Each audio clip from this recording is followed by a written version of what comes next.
Hey everyone! The chat application where we type a text message to another flipper zero uses what's known as normal mode of the CC1101 Sub-GHz radio. In this mode, the CC1101 does all the work of encoding and decoding the protocol. You may also run across Arduino, Raspberry Pi, and STM32 projects that use the CC1101 in normal mode.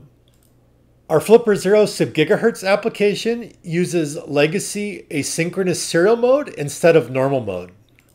In this mode, the raw timing data is sent to the Flipper Zero. We'll create a custom preset that allows the Sub-GHz application to be able to capture and play back signals from normal mode devices. This will allow us to analyze what's being transmitted as well as to try replay attacks. We will then edit various configuration registers of the normal mode to see the impact on the signal. You can use this information to create a Flipper Zero protocol encoder or decoder that interfaces with the CC1101 in normal mode. Let's get started. I've set up my development environment and opened my firmware in Visual Studio Code. You should be able to use any firmware for this video. I'll include a link in the video description on setting up your development environment. In Applications, Main, Sub-GHz Helpers, Sub-GHz Chat, we can see that they're using this worker alloc. If we go to definition of that, we can see that it uses this worker thread. If we go to the definition of that, we can see that it's using a hard-coded GFSK 9_99 KB. So for normal mode, we're always going to be using this hard-coded preset. And we can find those values in the CC1101 configs.c file. Just search for the GFSK 9_99 KB. This file lists all the registers and the values. You can also right-click on one of the registers and do go to definition, and all those registers are defined in the CC1101_regs.h file. Unlike the chat application, the Sub-GHz application allows us to create custom presets using a setting_user file. In some firmwares, I believe this file must be named setting_user.txt. We'll go ahead and copy one of these custom presets examples. And the pound sign in front is a comment, so we're going to remove that, and we'll rename this to GFSK. You can name this preset anything you like. Chat would have been another good name for this preset. I'll go ahead and delete the existing preset data. On the right side, I've opened our configs file with that preset of GFSK 9_99 KB. And we'll copy all of these registers and values into our preset data. So first we have 02, and then we have 06, and then 03, and 47, 08, 05, and just repeat this process for all the values in the file, including all the zeros at the end. We'll duplicate that line and make it into a comment. Registers 2, 3, and 8 need to be updated for asynchronous mode. So register 2 should be 0D, register 3 should be 07, and register 8 should be 32. And these registers should match the AM1 and AM2 examples as well. Next, we have to edit the value for register 12. The first digit is the modulation. For example, 1 is GFSK. And the second digit we want to use 0 for no preamble or sync. So we'll change the value in register 12 from 12 to 10. Again, the first digit is the modulation, and the second digit's always 0 for the Sub-GHz raw mode capture. At this point, you can save the file, and then go ahead and right-click and choose Reveal in File Explorer. Bring up QFlipper, go to the Files tab, SD card, Sub-GHz, Assets. Drag your settings user example file over to your flipper, and then right-click rename and remove the .example, so it's just setting user. Again, some firmwares need it to be setting_user.txt instead. Check your firmware to see which file's right. We'll go into Sub-GHz and then read raw, a left arrow to do config, And now under modulation, you should see that custom modulation GFSK or chat or whatever you named it. I'll go ahead and turn on sound as well. And now we're ready to do a capture. I connected my second flipper to the computer. We'll go ahead and type Sub-GHz chat 433.920.000, 0 for the internal radio. And then we'll type hello world as our message. And on our first flipper, this is running that raw capture of GFSK read, which we're about to start in a moment. And again, our second flipper is just connected to the computer. Okay, so on our first flipper, we'll hit record. On our CLI, we'll press enter to send that message. We'll stop recording. Now it's on our second flipper. We're going to send that signal again, and there it is, hello world. So this is pretty cool. We're able to capture and replay Sub-GHz chat. We'll go ahead and save that as hello world. On the flipper where we've saved the signal, we'll go to Files, SD card, Sub-GHz, and there's our hello world.sub. Right click, download, and save that file onto your computer. I've opened that hello world.sub file in Visual Studio Code. We'll go ahead and do a Control F to bring up the file. Make sure regular expression is turned on. And then we'll type in this regular expression, which finds all values between -79 to +79. For a 9_99 KB signal, our data rate should be slower than that. So we should be looking for something around 100, probably 80s to 120 is a bit. So we'll go ahead and scroll, and all these highlighted values are invalid value. And now we can see a chunk of numbers that has no highlighting. So that's likely our signal. So starting around this 85, which is around 100, and going to the -62 is the last invalid value. Next, we'll delete everything after the -62. And then we'll delete all the values before our 85. So we'll start our raw data off with that 85. And then finally, we'll change that -62 to a big number, like, I don't know, -4000. And then we'll go ahead and save that file as hello world2.sub. We'll copy that file onto the flipper 0 and Q flipper. So on this flipper, I have that hello world 2. And on the first flipper, I'm running the Sub-GHz chat. And when I send the signal with our modified data, it's still working. So that is the correct part of the signal. Next, we'll replace all values that are about 100 with the value 100. And then we'll replace all values that are about 200 with the value 200 and so forth. We'll also do the same thing with negative numbers. So all the -100s become 100 and the -200s become 200s, etc. And it looks like we didn't catch 375. So we'll go ahead and just manually replace the 375 with 400.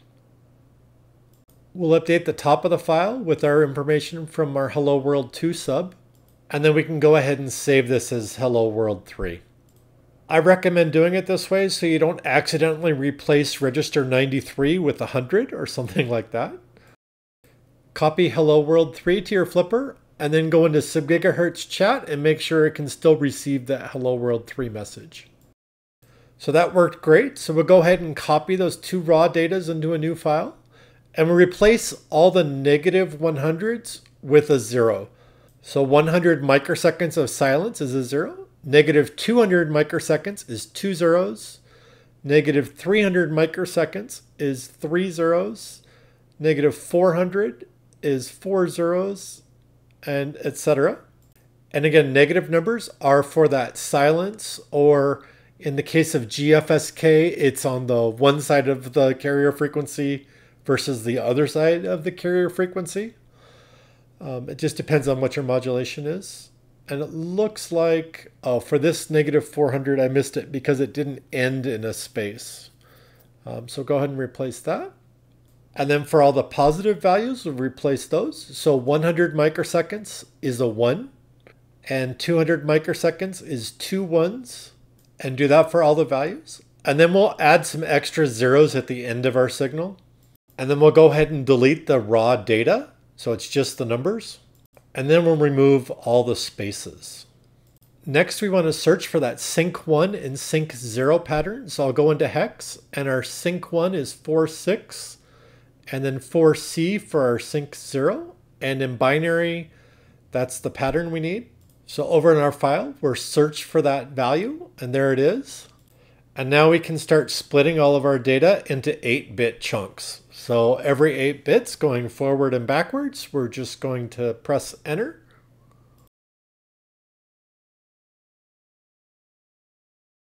So the beginning of our signal was that preamble, which is a set of 1010 signals. And next we had this binary value, which was our sync 1 value. So we'll go ahead and put that in binary. So hexadecimal is 46. Decimal was 70. Make sure that's the CC1101 sync 1. And our next value should be our sync 0. And the next value we have is our packet length, which was 23 hex or 35 decimal. And then we have 27 decimal, which is the escape character. And next we have 5B. And if we look up 5B in our character map, we can see that's an open square bracket. Next we have hex 30 or decimal 48. So that'll be a 0. And good news, Copilot's figured out the pattern, so we can just tab and complete all the different values here. And we can see our hello world showing up. And after the CRLF, the actual last 2 bytes is our CRC1 and our CRC2 values. After our sync data is the packet length, which is 35 decimal. If we start counting from the escape character,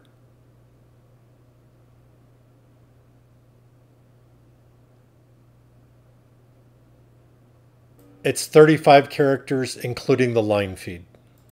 To calculate the CRC, we copy all the data after the sync information. So 2, 3, 1B, 5B, etc. And we stop right before the CRC data. And when we run the code, it calculates the CRC checksum as 49 and A3. Now let's look what happens to the signal if Manchester encoding is enabled. Manchester enable is bit 3.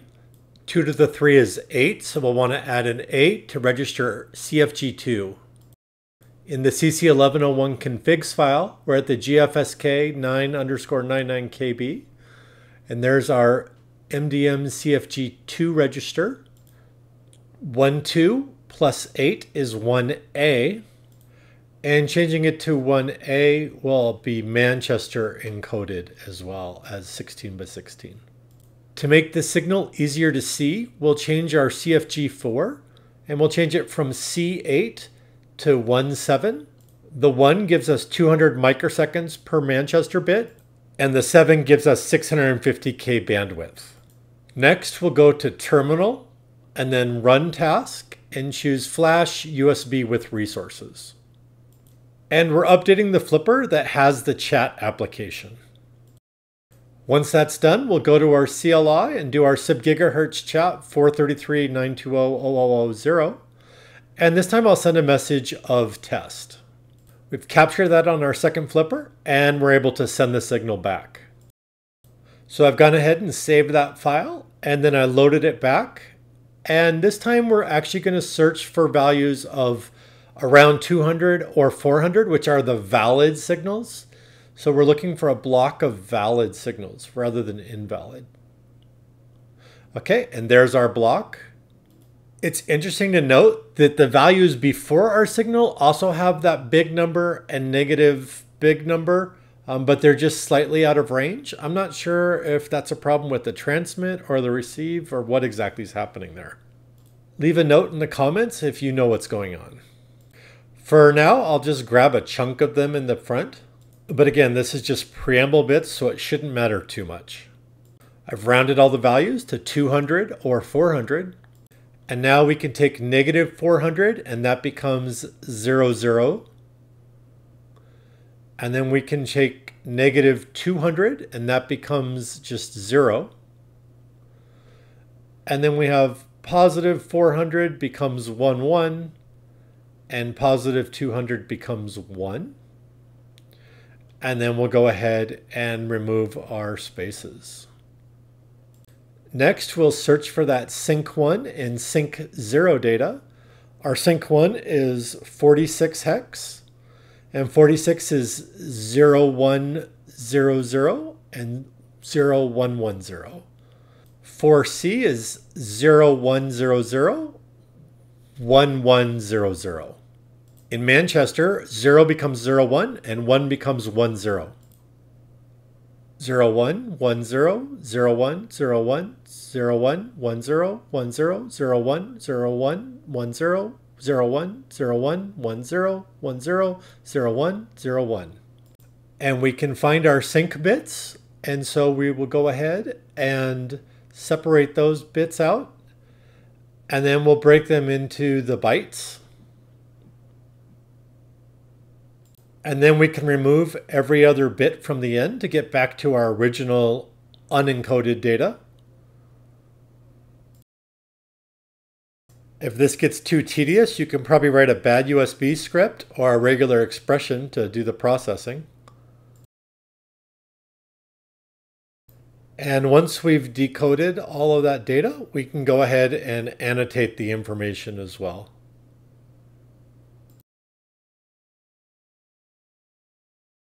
And we can see that the data is similar to what we had before with the preamble, sync 1, sync 0, length, and then our payload. So even the preamble gets Manchester encoded when the Manchester encoding bit is set.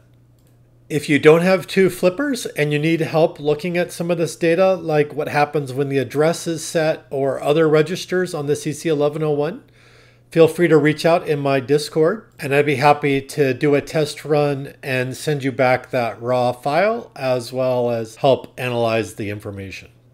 Thanks for watching this video. I hope you found it helpful. Please like and subscribe, and if you have any questions, again, reach out on the Discord server.